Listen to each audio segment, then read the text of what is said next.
don't save changes I made to the score sheet. So come in and you add your name, and you will get to choose. This is just going to be content and professionalism. I'm going to try to make the other categories go away. I tried last year. I couldn't quite figure it out. But then I got fed up with it, and I was like, whatever, I can ignore this stuff. So anything that is not, like, professionalism, so their daily attendance, if it's, like, some sort of group work activity, that would be professionalism. It's really up to your discretion. I would say doing the comprehension checks as a content grade, the final project, and maybe their feedback from when they do the peer critique. I usually don't have a ton of content grades. It's hugely beneficial to be able to say you're going to have 5 content grades. You blow these 5 assignments off, you fail. It's 75% of your grade. I do put in a couple, like, easy content things, but in all honesty, like in the Adapt This class, those workshops that they're doing and the checks for understanding, that should be easy content points. There's no reason when you have open note, open book, and you're basically just answering questions, most of which are opinion or creative, that this should be a fail issue. So you'll pick that. Points possible, I don't really care because it automatically weights 75 for content. I would say when you put in the final grades for their projects, it should be pretty big in comparison, but whatever. Like, I never want a student to feel like they're going to fail because they don't do one thing well. Due date. Yeah, that's all there. If you feel like some kids, like you're walking around and you see some kids are taking the workshops and they're going like super extra credit, like I had one kid turn in, there's one workshop where they're supposed to write like a mini short story, and he wrote like 3 10-page short stories. Now granted, this is a kid who's like a super overachiever and he's super creative. And he was really doing it more because it was fun, but he like kicked butt so hard on that assignment. So he clearly got extra credit, and you have to make sure that you tell the stupid thing that you can award extra points. Got it. Or it won't let you. Right. I was a little annoyed. It was okay. He still ended up getting like 250% on that assignment. It was pretty great. He was very confused when he looked at the numbers. I'm like, what? My job is to record effort. Your effort was 250 times what everybody else's was. It was fantastic. So there's Power School. Okay. It can be kind of a pain in the butt, but it's actually pretty intuitive. It looks very similar to some other software that I've helped develop, Yeah. The only thing I have a question about is when we come in that first week, will all the assignments, or do you kind of do this on a rolling basis? I do it on a rolling basis because parents won't necessarily look to see what the due date is. Parents will see the assignment in there. And they don't see anything in there. Right. Okay. So because they don't see a number next to the assignment, they assume that their student failed to turn it in. Got it. Okay. And it's created, you feel really bad, but I've done that before. I'm like, all right, all your assignments for the week are in there. Like, it's a heavy week. Figure it out. That Monday night, I'm getting like 10 phone calls from parents who are like, why hasn't my kid turned this in? What's going on? Okay. Dude, chill, man. Like, okay. Those are due on Friday. The due date's posted as Friday. Your kid's doing good work. They just haven't gotten a chance to turn anything in yet. Yeah, okay. So it helps cut down on chaos for parents. Okay. If you want the students to know what's coming up, an email, thank you. Yeah. An email blast is really helpful, which was what I was going to show you next. So for maybe a couple weeks, a week, like on Friday, is that when you sort of populate the next week, or do you? I populate them as I collect them. So. Okay.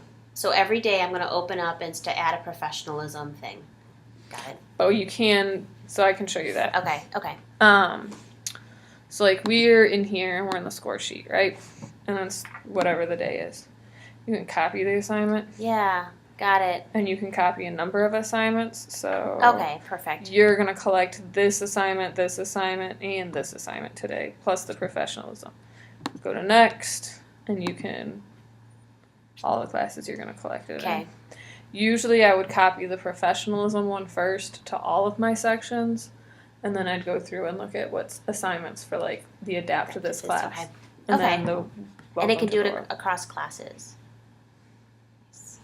Yeah. You can choose to have it duplicate in the same class, or you can just say, nope, all Got it. kill all of them. Okay, perfect. Which helps. And that's, again, just that right click. It's not the most deep program. Like, a lot of stuff works from the same dialog boxes. Okay. So at the top, you can go to student info. I feel like this is faster as far as getting, like, their phone numbers and email addresses and stuff. And it provides me with a place to put in comments. A lot of times, like if I have to call your parents, as soon as I pull this up, I go back to the assignment that I'm calling about, and I'll put this into the comments. Okay. Which, it's just better documentation. The more documentation and the more all the documentation is in one place, the better. Okay. So, Miss Kennedy's mom's phone number, email, all that stuff, and name. It's much less information than the demographics page, so it's also easier to navigate there. What I did the very first day, what I did on like the second week of school, was I went through and I made the email lists. Okay, yep. The rosters are going to fluctuate a little bit.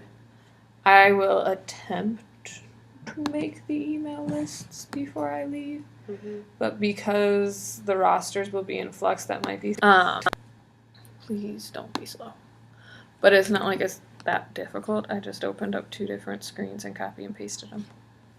It's pretty straightforward. And then I would save... And this is through your Google? So I would go in and I would... Not through your... So is the school's email through Gmail? Oh, okay. Everything's through Gmail. Got it, okay. So I would type in, like, what I need to do anyways. Who's in that group? Genevieve, Brett, Johnny, Josh, RJ, come on, Katie, and Jeannie. So, like, this is one group of people. Once you click on the 2, it will give you the options to save as group. And then I would just save it as, like, adapt this period 1, adapt this period 2. Okay. I always added, like, the parents in there, too, so that I would know. So, like, adapt this parents, adapt this 2 parents, whatever. So that's nice. And then I would go through and I would make a second list for all of the kids. A lot of times I would send the email to all of the kids and all of the parents, just typing everything in the blind copy field. Because then, like, Johnny's mom doesn't know that Susie is taking the class too, for whatever reason. And then I can share that group with you afterward? Somehow. I'm not really sure. I'm sure there's some way. Yeah, okay. So it's super helpful. And then when you have to make individual emails, obviously you have to come back to this screen. Okay. Some of the kids you will find you are emailing their parents more often than others. And eventually you will memorize the parent's email address and you'll start only typing 2 or 3 letters. It happens. It is what it is. So that's kind of the rundown on PowerSchool. That's really all you should need it for. Whenever I communicate with a parent, do you want to blind copy you or just copy you outright? That way I don't have to send you... I mean, I'm going to send you the documentation anyway, so I just figured if I copy you... That's a toss-up. I feel like... Let's just do blind copies. Okay.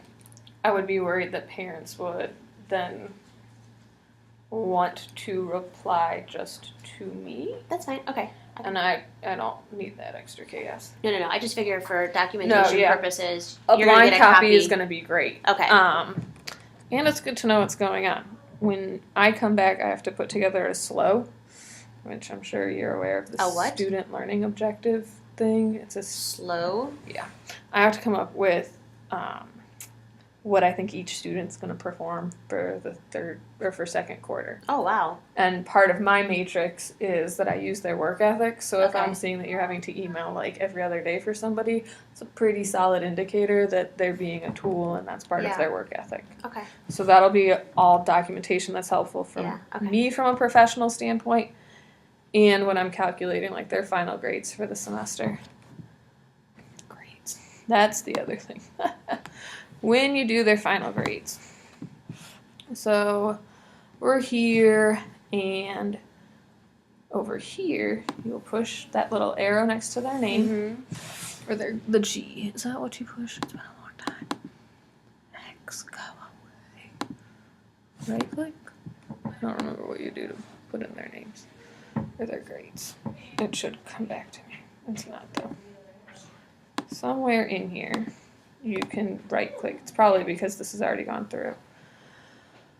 When you click on the kid's name and you right click on it and they'll let you choose like which term you're putting the grades in for. So maybe if we go up here and we do quarter one, it'll let us do this. And this was the class we had kids in. So